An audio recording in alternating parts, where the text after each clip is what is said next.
Allez, 8h14, nous sommes mercredi et dans la deuxième partie de votre matinale Actu Matin, c'est bien sûr le rendez-vous économie, un rendez-vous quotidien que nous prenons avec Clément Tchadé. Clément, bonjour. Bonjour Christian, bonjour à toutes et à tous. Allez, vous êtes en plateau avec Roland Ribou, qui est le président du Conseil des investisseurs privés du Bénin. Bonjour Roland, bienvenue. Bonjour, merci. Voilà, merci d'être là. Clément. Oui, Christian, on parle ce matin, vous avez déjà commencé par en parler de l'ANACAD et encore de l'ANACAD du Bénin, une filière à fort potentiel de croissance et qui est laissée pendant longtemps dominée par l'exportation.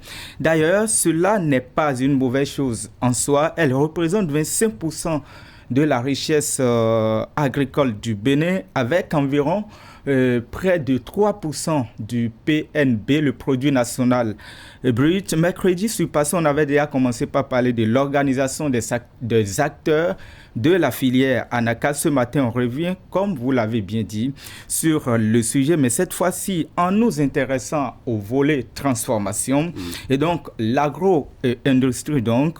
Et pour analyser justement son impact sur l'économie nationale et surtout les avantages de la transformation au lieu de l'exportation, un acteur important mais discret du monde, ou je veux dire de la filière ANACAD. Monsieur Roland Ribou, bonjour, bienvenue sur Actu Matin. Merci beaucoup. Je rappelle que vous êtes le président du Conseil des investisseurs privés du Bénin. Comment se porte la maison CIPB ?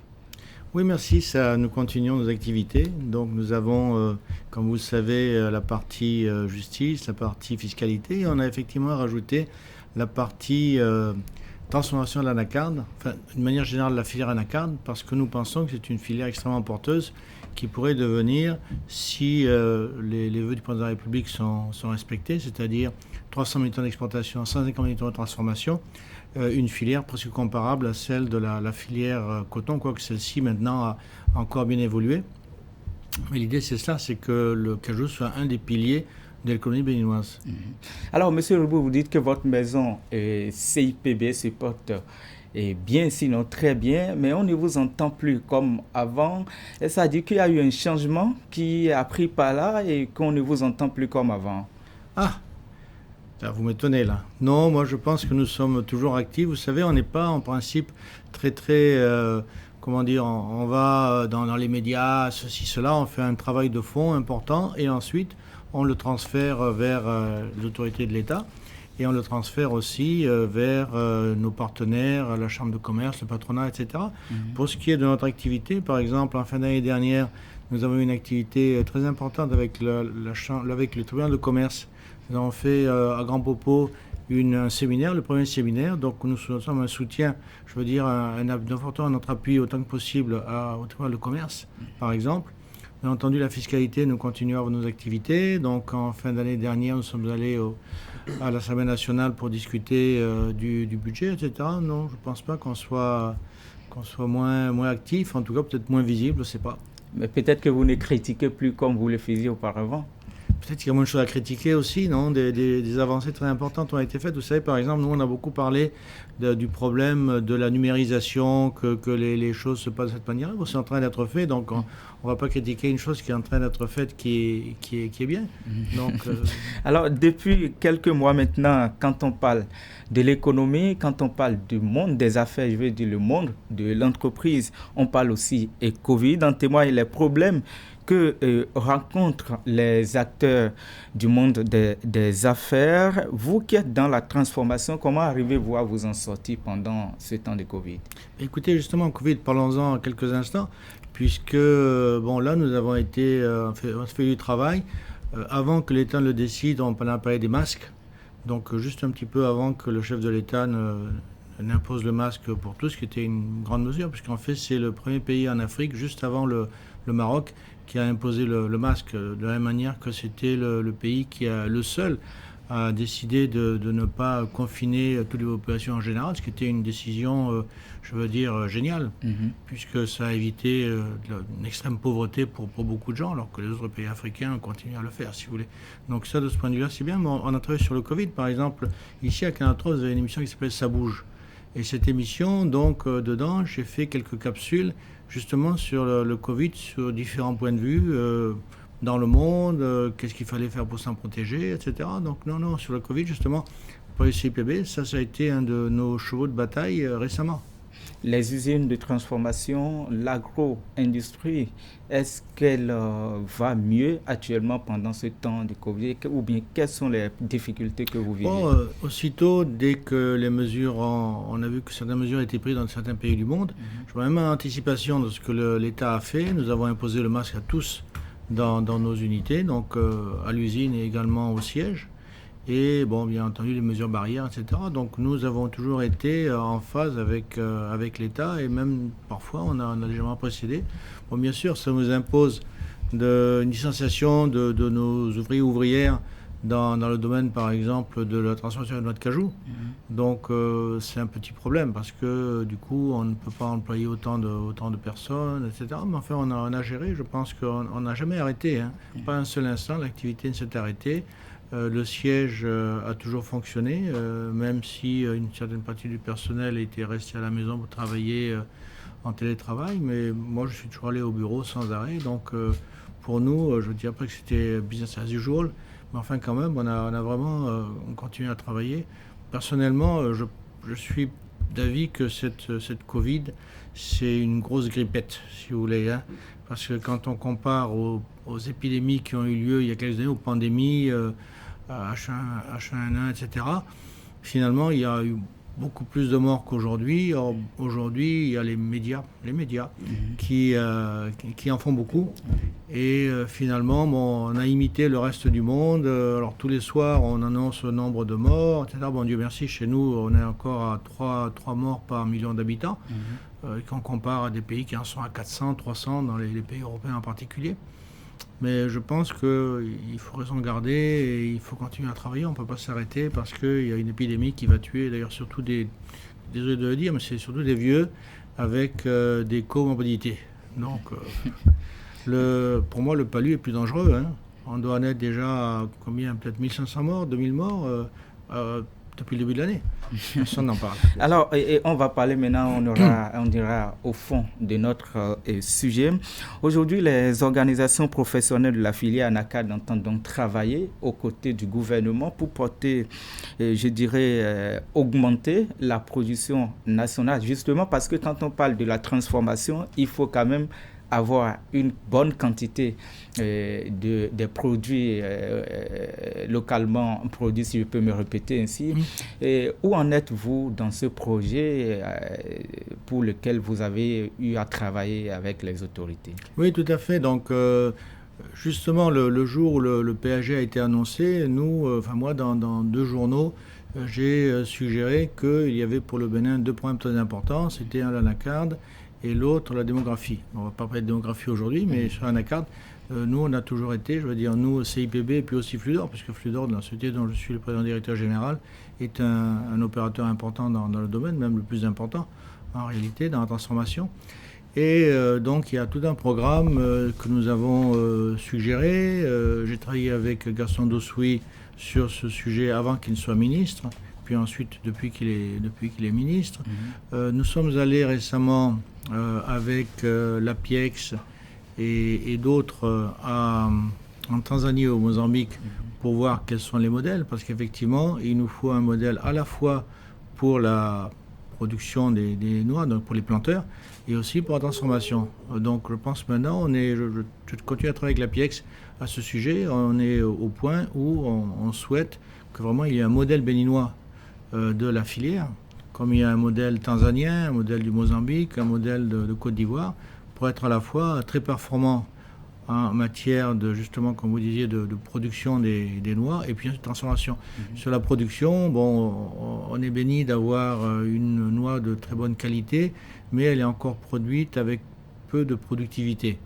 Donc, ce que fait actuellement le ministère de l'Agriculture, c'est une formation avec d'ailleurs Technoserve, qui est sur le sujet depuis longtemps, une formation pour que les gens apprennent à élaguer correctement, réduire peut-être le nombre d'arbres, parce que les arbres s'étouffent les uns les autres sur la plantation, et puis commencer à faire du surgreffage.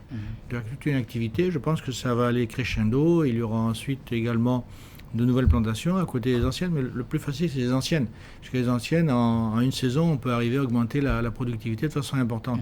Donc on est là-dedans, vraiment, le gouvernement actuellement a pris ça à bras-le-corps et on avance. Est-ce que véritablement la production ces dernières années évolue-t-elle? La production a évolué, disons, depuis 2016. Je dirais pas en dents de scie un petit peu, mais ça dépend également des conditions climatiques. Par exemple, l'année dernière, on a eu de très mauvaises conditions, les noix n'étaient pas de bonne qualité, etc. Donc il y a ce phénomène, tous les 3-4 ans, il y a une mauvaise récolte. Sinon, effectivement, la production a un petit peu augmenté, mais c'est maintenant que ça va commencer. Est-ce que vous avez quelques chiffres à partager avec nous? Oui, c'est de l'ordre de 120 000 tonnes tous les ans, si vous voulez, plus ou moins. Oui. Alors qu'on veut atteindre combien au maximum? 300 000. 300 000, bon, je pense qu'on peut facilement augmenter de 50% sans grand problème sur un an ou deux, grâce à ces mesures rapides dont j'ai parlé. Et ensuite, bon, c'est un travail un peu plus lent, oui. Alors, parlant justement de l'évolution de la filière ANACAD et surtout des dernières campagnes de commercialisation, quel lien faites-vous avec l'amélioration du climat des affaires au Bénin? Bon, il y a une chose très importante, c'est que petit à petit, tout étant informatisé, régulé, etc., on va arriver à un système où il n'y aura plus dans le désordre des petits acheteurs indo-pakistanais qui viendront, on va acheter 50 tonnes, 100 tonnes ici, à des prix défiant toute concurrence, parce qu'ils seront venus avant la saison et qu'ils auront acheté à des gens qui avaient un besoin particulier. Si vous voulez, l'idée c'est ça, c'est que les planteurs, donc les producteurs, arrivent à tirer un revenu normal de leur exploitation et qu'ils ne soient plus dans des situations où avant la campagne, ils cèdent des quantités à des prix dérisoires, je dirais. Mais écoutez, nous sommes dans quand même la mondialisation. Est-ce à dire que les réformes opérées ont seulement avantagé les investisseurs locaux, nationaux? Bon, à ce stade-ci, les réformes sont en train d'être mises en place. Donc ça prendra du temps. Là, on parle du climat des affaires en général. Sur l'ANACAD en particulier, il y a 2 décrets qui sont en cours de discussion pour arriver justement à avoir un conseil de l'ANACAD qui pourra dialoguer avec les acteurs et qui pourra améliorer les choses sur la durée. C'est l'agriculture, en plus c'est des cultures pérennes, donc c'est pas une culture annuelle comme le coton qui une année peut faire 140 000 tonnes et puis l'année suivante 300 000 tonnes, si vous voulez, dans l'ancien système. Avec l'augmentation de la production et la stratégie de sa transformation, que pourraient gagner en retour les producteurs et l'agriculteur qui les producteurs, pour eux, c'est énorme, parce qu'en réalité, la rentabilité est assez faible. On parle de 300 à 400 kilos par hectare, alors que sans grand changement, on peut arriver à 800, 900. Vous imaginez doubler la production, alors que par contre, bien entendu, le coût de l'entretien et autres ne serait pas augmenté énormément. Donc là, les marges des planteurs vont augmenter énormément. Donc pour eux, c'est du pain béni. Il faut qu'ils suivent vraiment le programme du gouvernement, qu'ils n'hésitent pas à prendre les mesures qui sont suggérées sur le terrain par les acteurs, donc aussi bien les coopératives que le ministère de l'Agriculture, de façon à augmenter la productivité très vite.